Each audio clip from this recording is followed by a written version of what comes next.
Bonjour et bienvenue à une nouvelle vidéo de la chaîne Integral Detox. Sabine est là, merci d'avoir accepté mon invitation et merci surtout parce que c'est une invitation toute particulière aujourd'hui. Tu es ma première participante à mon jeu des ingrédients surprises. Donc, c'est un petit défi que je lance à Sabine pour nous amuser, mais aussi dans l'objectif de montrer quelque chose en fait, parce que on a parlé dans une autre vidéo de l'idée de savoir cuisiner sans forcément suivre une recette, juste s'inspirer des ingrédients qu'on en a sous la main ou qui sont beaux, que l'on trouve au marché, qui nous inspirent, on les ramène chez nous et on fait quelque chose. Donc voilà, Sabine n'est pas au courant de ce qui se trouve dans le panier, elle va le découvrir, n'a pas triché. Et voilà, donc elle va dans un instant découvrir le contenu du panier et puis nous fabriquer quelque chose, une entrée, un plat, une entrée et un plat, je ne sais pas.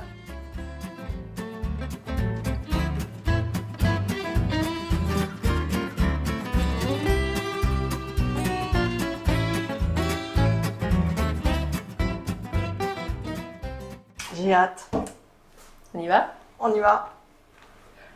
Je précise que nous sommes le 28 octobre aujourd'hui, donc c'est un beau panier automnal. Magnifique, je vois déjà des choses super. Lesquelles j'espère qu'elle va trouver source d'inspiration.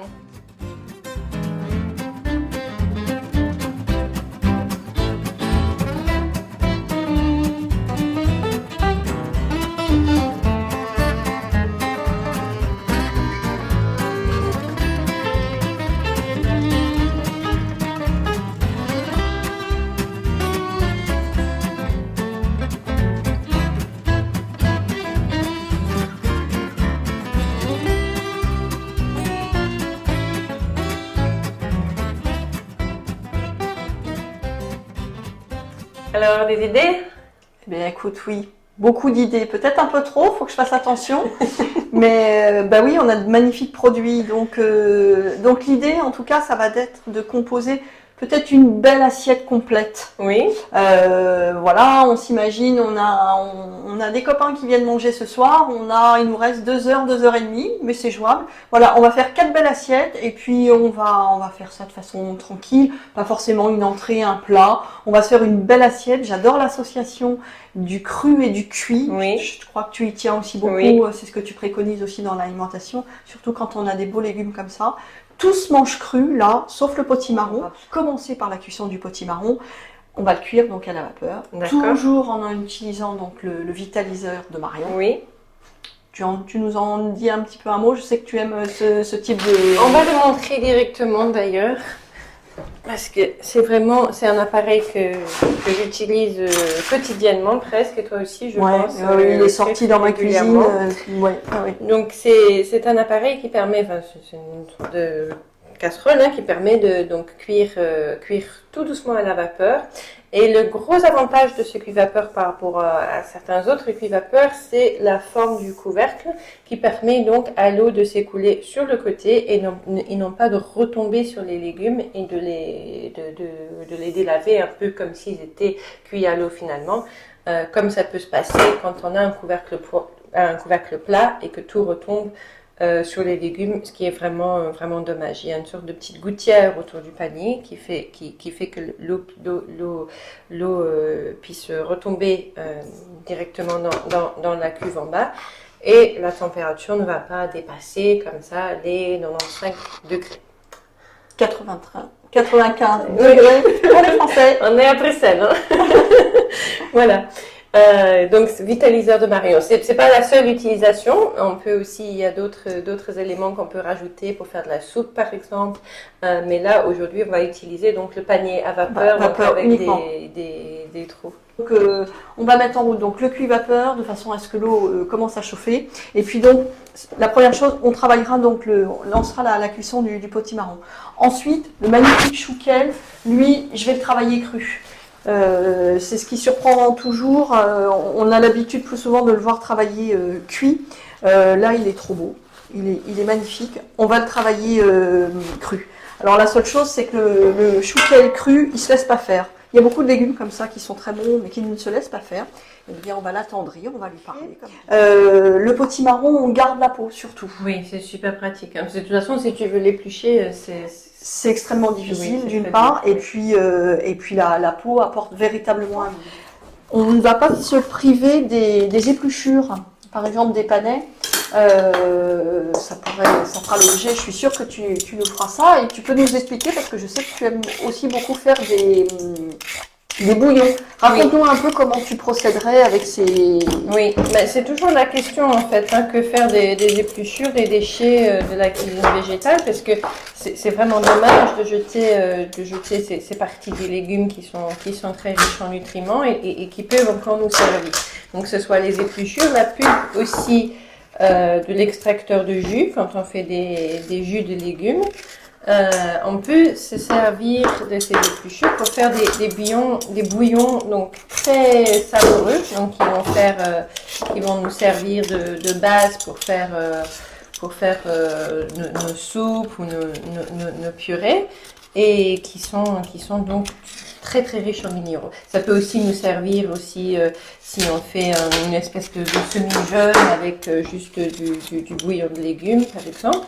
Donc j'ai pour habitude de conserver toutes les épluchures. Il faut les utiliser tout de suite par contre, parce que ça va vite s'oxyder.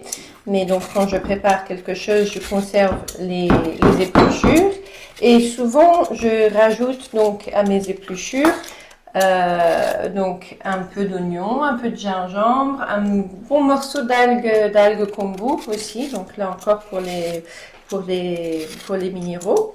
Et voilà, on a un super bouillon. Et puis on peut aussi juste le consommer comme ça, avec un peu de miso dedans, quelques morceaux de petits légumes, pourquoi pas. Et puis on a déjà une super soupe. Donc voilà. Super, super idée. Moi, je me suis un petit peu battue avec le potimarron, mais c'est normal. Hein. Comme j'ai dit, les beaux légumes ne se laissent jamais faire.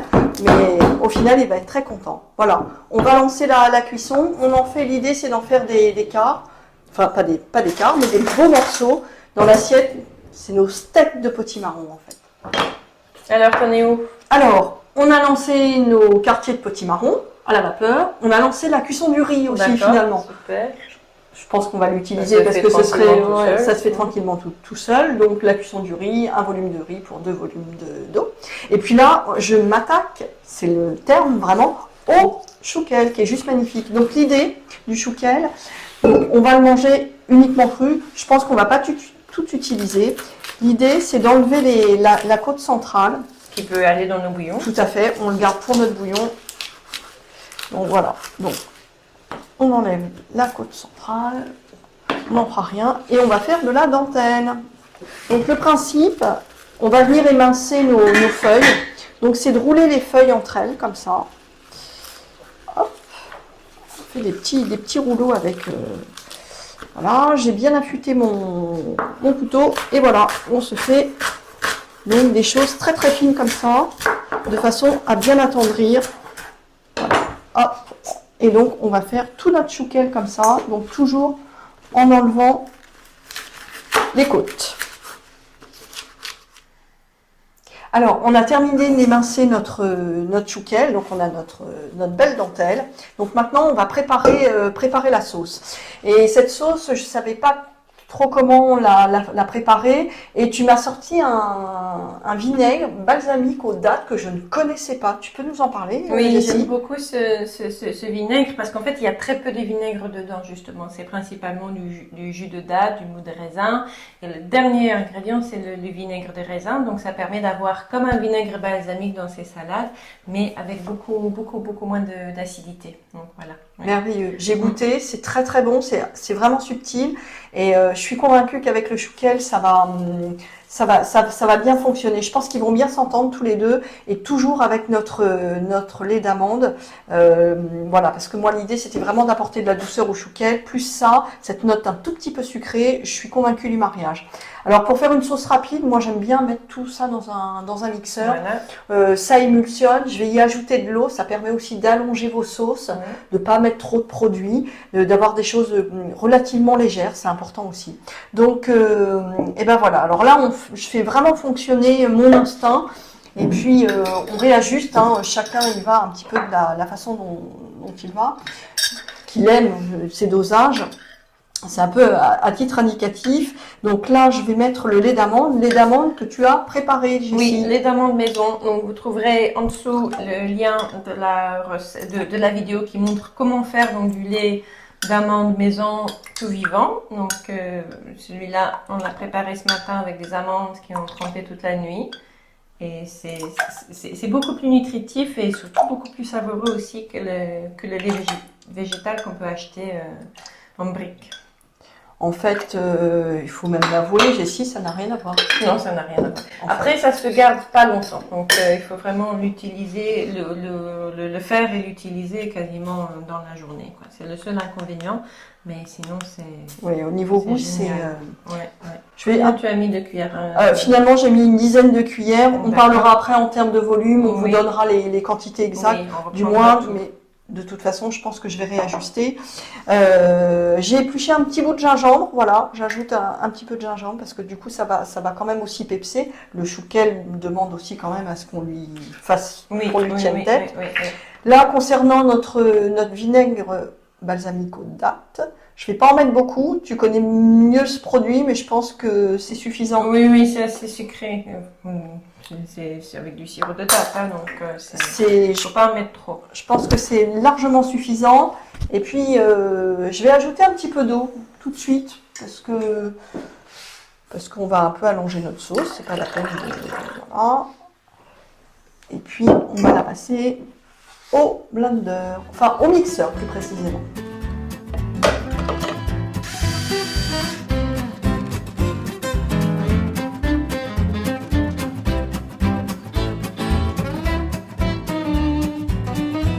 Alors, l'idée, c'est vraiment, on y va à pleine main, hein, la cuisine c'est ça aussi. Hein. Et c'est vraiment, comme je dis toujours, on lui cause. Il faut l'attendrir en fait. Il faut vraiment attendrir les fibres. Je me mets même sur la pointe des pieds, hein, ça peut dire. L'idée c'est vraiment d'attendrir les feuilles. Et puis, on aurait presque pu commencer par ça dans notre préparation pour vraiment avoir quelque chose de très très très doux, très très onctueux. Et du coup, c'est toujours surprenant. Il va garder sa couleur. Hein. Donc là, tu écrases vraiment en fait. Oui. N'hésitez pas vraiment, n'hésitez pas à malaxer pour vraiment attendrir le mieux possible donc vos feuilles de chouquet. Bon.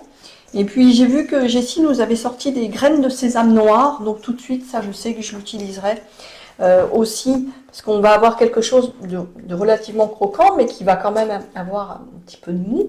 Et du coup, les graines de sésame noir, d'une part, ça va apporter une touche de noir, fatalement. Le noir, comme en peinture, apporte de la lumière, contrairement à ce qu'on pourrait penser. Oui. Donc voilà, donc on va apporter de la lumière à notre chouquel avec le sésame noir, et du coup, on va avoir un petit croquant qui va être très sympa. Oui, voilà. Ça sera super, les graines noires avec le riz noir. Voilà, on va faire un raccord de couleurs. Ouais. On fait un tableau en fait, hein, vous l'aviez compris. Alors, on en est où? Donc, nous avons sorti nos potimarrons, ils sont cuits, la cuisson va très très vite. Pareil, on précisera le temps de cuisson, mais ça va vraiment très vite. Ils sont beaux comme tout, la couleur est magnifique, vous verrez ça après. Notre riz, lui, cuit doucement, on l'a surveillé. C'est un riz complet, donc il faut compter bien 40 minutes, largement 40 minutes. Nous avons notre chouquel qui est en train de faire connaissance avec sa sauce au vinaigre de date et puis au lait d'amande. Donc il a été mis au frais. Et puis désormais on va s'occuper des panais. Donc je garde l'idée que j'ai eue tout à l'heure, à savoir qu'on va faire des carpaccio de panais. Parce que le panais donc, est très très bon cru, comme une carotte. On va faire un mix, donc on va garder nos chutes, mais je vais vous montrer, ce sera plus simple. Alors, on va se faire des belles tranches de panais. Ils se laissent pas faire non plus, hein, c'est des beaux légumes. Les chutes, on va les garder et je pense qu'on va se faire une petite béchamel avec nos chutes. On va les faire cuire à la vapeur. Donc l'idée, on va travailler à la mandoline pour faire vraiment des tranches très très fines. Si vous n'avez pas de mandoline, vous prenez un couteau. La mandoline, je sors, mais je m'arme de mon gant. On travaille toujours avec une protection à la mandoline. Ça évite d'y laisser ses doigts, tout simplement. Donc l'idée, donc le carpaccio, comme en viande, c'est de faire des tranches les plus fines possibles, qu'on va mettre dans ce plat et qu'on va laisser aussi macérer. On va préparer une petite sauce de façon à les pré-cuire, si je puis dire. Donc, notre panais, donc 2 fines tranches. Et dans l'assiette, on va faire une jolie présentation en plus. Et puis du coup, on profite d'un aliment qui va être complètement cru.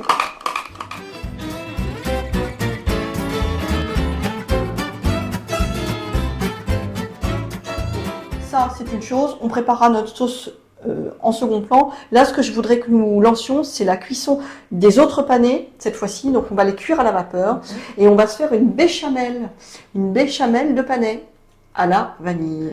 Génial. Voilà, donc ça, c'est j'ai vu que tu avais des belles gousses de vanille. Donc, l'idée, on va les tailler, on va les faire cuire à la vapeur, et puis tout de suite, on va infuser notre gousse de vanille.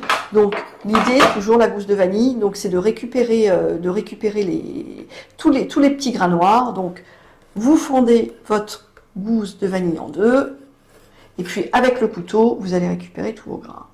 Et donc, on fera chauffer notre lait d'amande avec les grains. Et donc, ça va nous permettre, une fois que nos panais seront cuits, on fera comme une purée, on l'écrasera et puis on mettra notre lait. Alors, on a préparé notre gousse de vanille, on l'a ouverte en deux et on a gratté tous les petits grains. Et puis, on va la mettre à chauffer.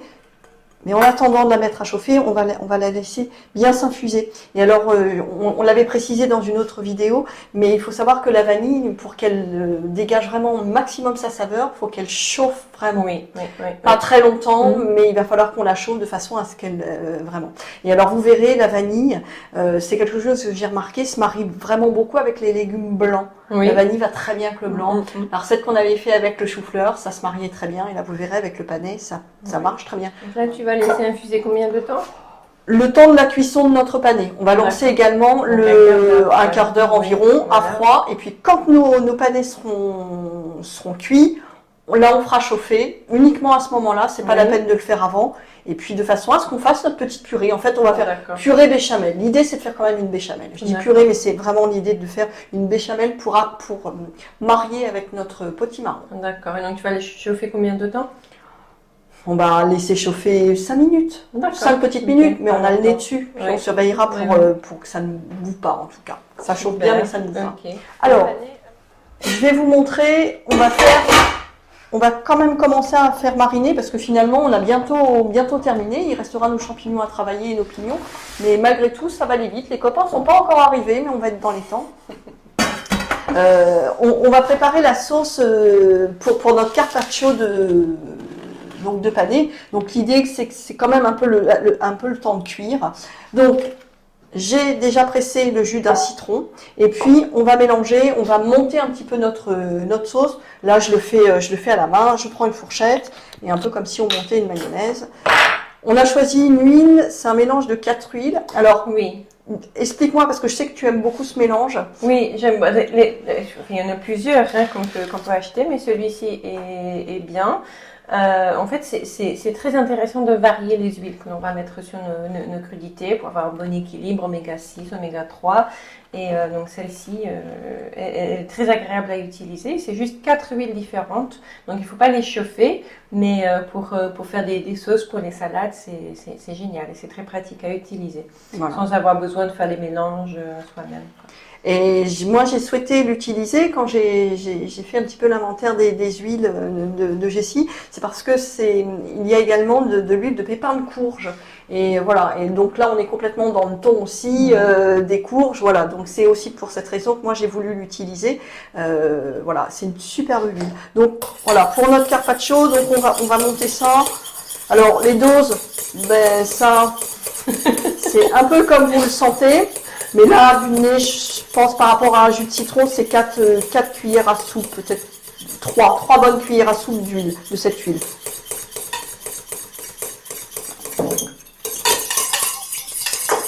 Vous mélangez bien. Hop, on va juste un tout petit peu saler. Donc, on utilise toujours notre sel rose. On va mettre une toute petite pincée de sel. Voilà.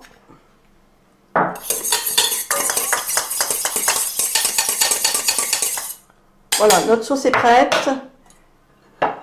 Et donc l'idée, c'est vraiment de laisser macérer nos tranches et nos copeaux donc, de panais.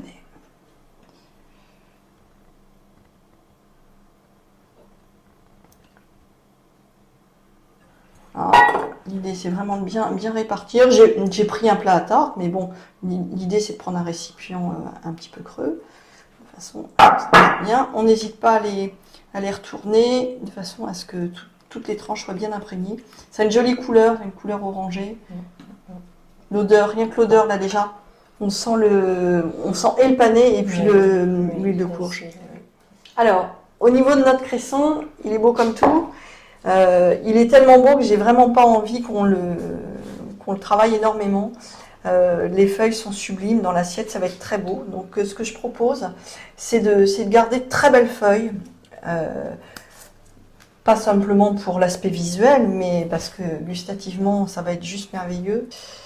Et alors on va peut-être pas utiliser tout le cresson, mais ce que j'aimerais nous essayons, Jess, alors là c'est vraiment un essai devant vous.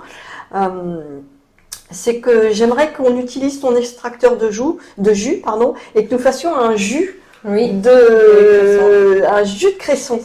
Donc ça, je vais te laisser t'en occuper à l'extracteur. Oui. Et puis au niveau donc des feuilles, juste une petite chose pour apporter de la brillance. Alors moi, je travaille beaucoup avec des petits papiers comme ça en cuisine. J'ai toujours ma petite boîte à côté de moi.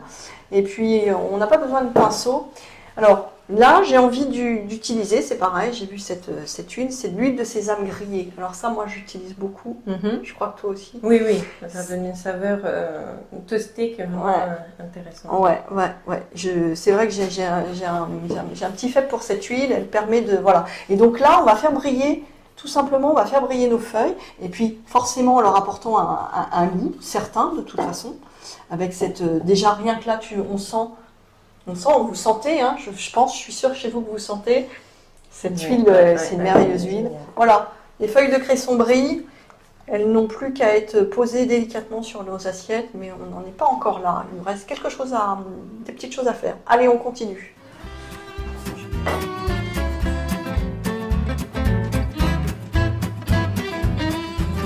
Alors, tu m'as fait faire du jus de cresson pour la première fois de ma vie. Qu'est-ce que tu vas en faire maintenant? Parce que c'est un peu...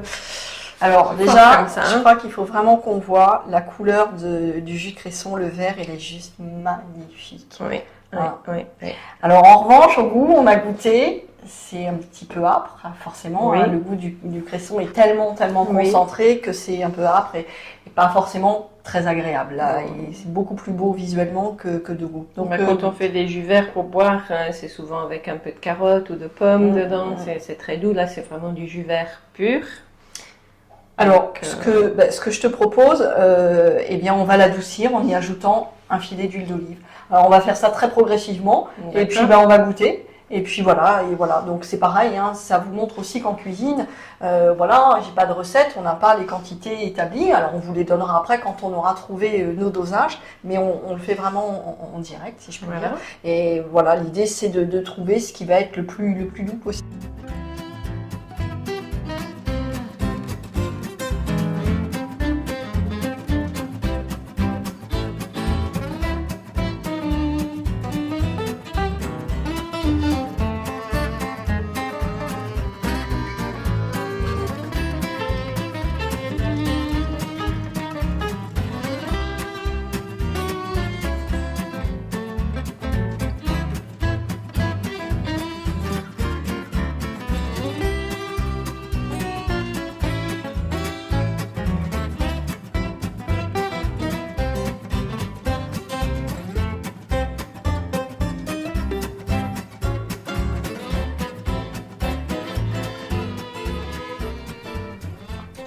Super. Donc c'est vert, hein? Oui. Mais voilà, juste en toute petite touche, on n'en mettra pas beaucoup. Donc vous pourrez les garder hein, en le mettant au frais. Mais ça nous fera des petites touches comme ça et ça va pepser en fait notre assiette. Alors, la béchamel. La béchamel. Nos panais sont cuits. Notre lait d'amande avec la gousse de vanille, j'ai un tout petit peu salé, donc a été chauffé. Donc comme ça, notre vanille a pu bien s'infuser. Donc dans le blender, on commence par mettre... Donc là, tu as enlevé la gousse. J'ai enlevé la gousse. Juste les petites graines. Il reste toutes les petites graines. Voilà. Donc, ça fait. Et on y ajoute donc nos morceaux de panais qui ont cuit donc à la vapeur.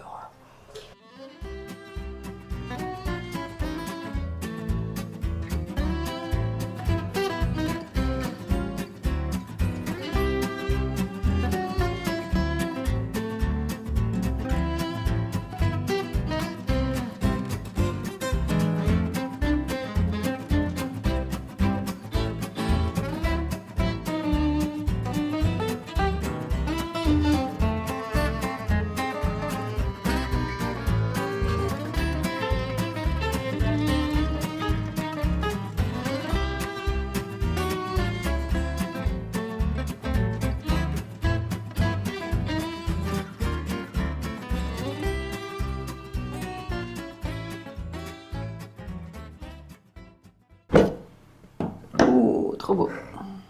Voilà, donc là je pense qu'on commence à avoir une texture très intéressante. Ici, tu vas goûter. Peut-être encore un peu épais, mais quoique ça me paraît bien comme tout. Allez, à toi l'honneur. Peut-être réajuster un tout petit peu en sel. On a très peu salé. Pour moi, c'est bon. Peut-être encore une pincée de sel et je pense que tu peux mixer encore un peu plus. Pour avoir quelque chose de vraiment très Là, onctueux. il y a encore un peu de Alors, morceau. Un tout petit peu de sel, donc. Alors, on pourrait s'amuser à mettre une petite pointe de muscade. Oui. Si tu as, oui. voilà, ça nous rappellera justement un côté très très crémeux. Alors, point trop, si je puis dire, de façon, ne perdons pas de vue qu'on a notre vanille. Et vraiment, il faut qu'on garde l'idée de la vanille. Tu as dû bien sentir, là. Oui, oui, oui. À toi l'honneur. Incroyable. Voilà, donc là, on a une belle... C'est beaucoup plus parfumé qu'une béchamel classique. Parce que tu as le goût de du pané aussi. Ouais, c'est super. Super, super. Alors, ça, on va la garder au chaud. Alors, au niveau pour la garder au chaud, un petit bain-marie, on va la mettre, nous, on va la transférer dans un bol, dans un petit bain-marie pour qu'elle soit bien chaude au moment du dressage. Voilà. Pour la béchamel, c'est fini. On a quasiment terminé, puisque notre chouquel, il est fait. Voilà, il nous reste nos champignons. L'idée, ça va être de venir bien les saisir, bien les griller, mais on va voir ça tout de suite. Alors, j'ai bien fait chauffer la poêle, et puis donc j'y ai ajouté une cuillère à café d'huile de coco, que Jessie nous a présenté. Je l'ai laissé fondre, donc avec une poêle qui est bien chaude. Et donc maintenant, l'idée, c'est vraiment d'y faire revenir, ça frétille déjà, d'y faire revenir donc nos têtes de champignons, de façon à bien les saisir. Je ne les ai pas découpées. Voilà, je voulais vraiment qu'on les garde dans leur totalité, qu'on ait ces bons gros de champignons. Voilà, on va les laisser et puis bien voilà, on a quasiment terminé notre recette. Une fois que les champignons seront cuits, on va pouvoir procéder au dressage de nos 4 assiettes et puis je pense que les copains vont pas tarder à sonner. Donc c'est bon pour l'apéro.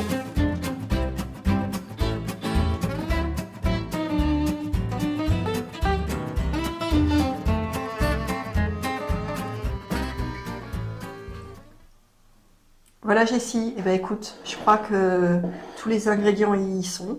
Du chaud, du froid, du cru, du cuit. Voilà, une belle assiette automnale. Je suis vraiment épatée. Vraiment, une improvisation totale. Et puis, c'est tellement joli. C'est vraiment touchant, vraiment. Bon, super. Ben, on n'a plus qu'à se régaler maintenant. Voilà. Merci Jessie de ton Merci invitation. à toi et merci surtout pour d'avoir accepté mon invitation pour cette vidéo qui était un peu un défi quelque part, mais comme j'ai dit tout à l'heure, c'était juste génial de pouvoir assister comme ça à ton processus créatif, un petit peu chaotique par moment, et puis vraiment très très, ouais, c'est super. Merci. Merci à toi.